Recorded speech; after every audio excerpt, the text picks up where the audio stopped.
اس معراج کے سفر میں اللہ کے رسول صلی اللہ علیہ وسلم کو جنت اور جہنم دکھائی گئی، اور خاص طور سے کچھ پیغامات اس سفر میں ہیں، ان پیغامات کو میں آپ حضرات تک پہنچانا چاہتا ہوں۔ اللہ کے رسول صلی اللہ علیہ وسلم کو دکھایا گیا غیبت کرنے والوں۔ السلام علیکم ورحمۃ اللہ وبرکاتہ۔ میں مفتی سید فہیم آپ حضرات کی خدمت میں حاضر ہوں ایک اور نئی ویڈیو کے ساتھ۔ دوستو، اگر آپ ہمارے اس چینل پر نئے ہیں تو آپ سے گزارش ہے کہ چینل کو ضرور سبسکرائب کریں۔ آج کے ویڈیو میں ہم جاننے کی کوشش کریں گے شب معراج کا پیغام۔ دوستو، اس سے پہلے کہ ہم آپ کے سامنے شب معراج کا پیغام بتائیں، ہمیں جاننا ہوگا کہ شب معراج کی وجہ کیا بنی، کس وجہ سے اللہ کے رسول صلی اللہ علیہ وسلم کو اسراء اور معراج پر بلایا گیا۔ تو آپ کو جاننا چاہیے کہ نبی پاک صلی اللہ علیہ وسلم اور صحابہ اکرام پر مکے والوں نے طرح طرح کی مصیبتیں ڈھائیں، طرح طرح سے تکلیفیں دیں، ہر اعتبار سے، یہاں تک کہ نبی پاک صلی اللہ علیہ وسلم نے ارشاد فرما دیا کہ اب تک کے نبیوں میں، بلکہ سارے ہی نبیوں میں سب سے زیادہ مجھ پر ظلم کیا گیا، مجھ کو ستایا گیا، یہ اللہ کے رسول صلی اللہ علیہ وسلم نے ارشاد فرمایا۔ تو دوستو، ان کے اتنے ستانے کے بعد اسی سال، جس سال کے معراج کا سفر ہوا، اسی سال آپ صلی اللہ علیہ وسلم کے زوجہ محترمہ حضرت ختیجہ رضی اللہ تعالیٰ عنہ کا بھی انتقال ہوا، اور اسی سال آپ کے چچا حضرت ابو طالب کا بھی انتقال ہو گیا۔ ان کے انتقال کے بعد اللہ کے رسول صلی اللہ علیہ وسلم نے ایک سفر کیا، دعوت کا ایک سفر کیا۔ اللہ کے رسول صلی اللہ علیہ وسلم نے دوسری جگہ پر اللہ کا پیغام پہنچانے کا فیصلہ کیا اور طائف کا سفر کیا۔ لیکن آپ جانتے ہی ہوں گے کہ طائف کے سفر میں اللہ کے رسول صلی اللہ علیہ وسلم کے ساتھ کیسا خطرناک معاملہ کیا گیا۔ زمین نے دیکھا، آسمان نے دیکھا کہ اللہ کے رسول صلی اللہ علیہ وسلم پر وہ ظلم کیے گئے کہ جس کی کوئی حد نہیں۔ بہرحال وہاں سے بھی اللہ کے رسول صلی اللہ علیہ وسلم واپس لوٹ گئے، لیکن وہاں پر بھی کام نہ ہو سکا، وہاں پر بھی اللہ کے رسول صلی اللہ علیہ وسلم کو غمزدہ ہونا پڑا۔ تاریخ میں اس سال کو عام الحزن کے نام سے جانا جاتا ہے، یعنی کہ غموں والا سال، اس لیے کہ آپ صلی اللہ علیہ وسلم کے چاچا کا انتقال ہوا، آپ صلی اللہ علیہ وسلم کے زوجہ محترمہ اماں جان حضرت ختیجہ رضی اللہ تعالیٰ عنہ کا انتقال ہوا، اور سفر طائف میں بھی بہت زیادہ نامراد اللہ کے رسول صلی اللہ علیہ وسلم کو لوٹنا پڑا۔ اللہ کے رسول صلی اللہ علیہ وسلم غمزدہ تھے، بہت زیادہ آپ صلی اللہ علیہ وسلم مغموم تھے، تو اللہ رب العزت نے یہ سفر کا فیصلہ کیا۔ اسراء میں اللہ کے رسول صلی اللہ علیہ وسلم کو بلایا۔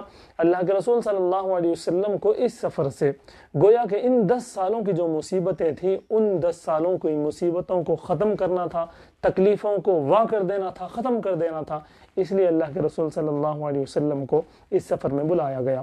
مسجد حرام سے مسجد اقصیٰ تک جو لے جایا گیا ہے، اس میں یہ اشارہ تھا کہ اللہ کے رسول صلی اللہ علیہ وسلم کو ان دونوں جگہوں کی تولیت دی جانی تھی۔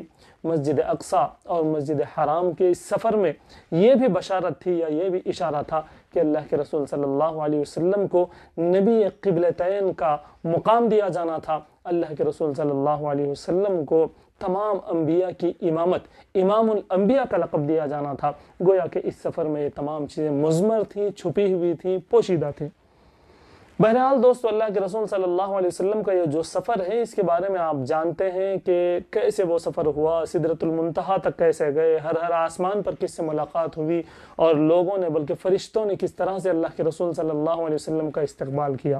ان تمام چیزوں کی طرف میں نہ جاتے ہوئے اس معراج کے پیغام کو آپ حضرات تک میں پہنچانے کی کوشش کروں گا۔ تو دوستو، آئیے جانتے ہیں کہ اس سفر کا ہمیں پیغام کیا ملتا ہے۔ اس سفر میں جیسا کہ آپ جانتے ہیں، اللہ کے رسول صلی اللہ علیہ وسلم کو جنت اور جہنم کی سیر کرائی گئی، وہاں سے گزارا گیا۔ اللہ کے رسول صلی اللہ علیہ وسلم کو جہنم میں بتایا گیا کہ غیبت کرنے والوں پر کس طرح کا عذاب ہوگا۔ اللہ کے رسول کو بتایا گیا کہ سود خوروں پر، سود کھانے والوں کو کس طرح کا دردناک عذاب ہوگا۔ اسی طرح اللہ کے رسول صلی اللہ علیہ وسلم کو بتایا گیا کہ زکوٰۃ ادا نہ کرنے پر کس طرح کا عذاب انسانوں کو ہوگا۔ اللہ کے رسول صلی اللہ علیہ وسلم کو بتایا گیا کہ خیانت کرنے والوں کے ساتھ اللہ کا کیا معاملہ ہوگا۔ یہ بھی بتایا گیا کہ اگر کوئی کسی کا حق مارتا ہے، ناحق کسی کے اوپر قبضہ کر لیتا ہے، کسی جگہ پر، کسی پیسے پر، تو اس کا کیا عذاب ہوگا، اللہ کے رسول صلی اللہ علیہ وسلم کو بتایا۔ اللہ کے رسول صلی اللہ علیہ وسلم کو بتایا گیا کہ زنا کا کتنا خطرناک اور ہولناک عذاب ہوگا۔ یہ بات بھی اللہ کے رسول صلی اللہ علیہ وسلم کو بتائی گئی اس سفر میں کہ علم ہونے کے باوجود عمل نہ کرنے والوں پر کس طرح کا عذاب ہوگا۔ یعنی کہ جو لوگ دینی معاملات جانتے ہوں، دینی اعمال جانتے ہوں، دینی باتیں جانتے ہوں، لیکن اس کے باوجود عمل نہیں کرتے، ان پر کس طرح کا عذاب ہوگا، اللہ کے رسول صلی اللہ علیہ وسلم کو وہاں پر بتایا گیا۔ تو دوستو، یہ تمام چیزوں کو بتانے کے بعد اللہ کے رسول صلی اللہ علیہ وسلم کو اور آگے بڑھایا گیا۔ میں اس سے پہلے کہ آگے کی بات بتاؤں، آپ کو بتانا چاہوں گا کہ ان گناہوں کو کرنے سے ہمیں رکنا چاہیے۔ یہ ہمیں معراج کا پیغام ہے، شب معراج کا ہمیں یہ پیغام ہے۔ اللہ کے رسول صلی اللہ علیہ وسلم کو ون بائی ون یہ بتائے گئے ہیں۔ ان گناہوں کے عذابات کو اللہ کے رسول صلی اللہ علیہ وسلم کے سامنے بتایا گیا، پیش کیا گیا۔ اس کا کیا مطلب ہے؟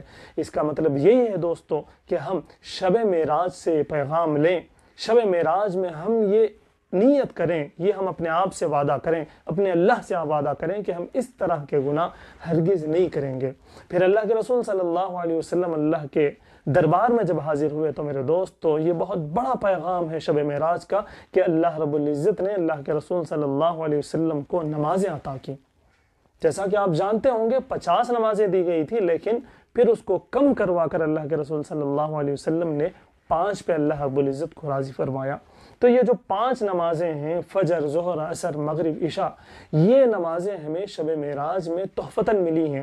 اللہ کے رسول صلی اللہ علیہ وسلم کو اللہ رب العزت نے پوری امت کے لیے یہ نمازیں عطا کی ہیں۔ تو شب معراج کا ایک بڑا پیغام یہ 5 نمازیں ہیں میرے دوست۔ تو بڑا افسوس ہوتا ہے ہماری زندگیوں میں 20 شب معراج آ جاتے ہیں، ہماری زندگیوں میں 25 ہماری زندگیوں میں 30 بعض حضرات کی زندگی میں 50 شب معراج آ چکے ہیں، لیکن اس کا پیغام ہم حاصل نہ کر سکے۔